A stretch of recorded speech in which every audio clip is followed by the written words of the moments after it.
Hey, I'm just shooting a quick tutorial on how to do some good lip care.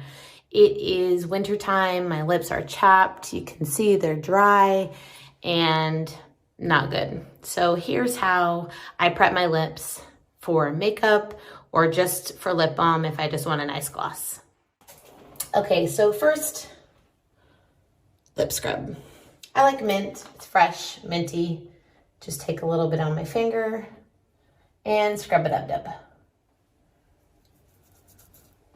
It is going to peel off all of your dry skin. So now I'm just going to get the face towel damp, gently rub it off. Tastes good too. And this one is organic, so if you eat it, not a big deal. It's just made of sugar.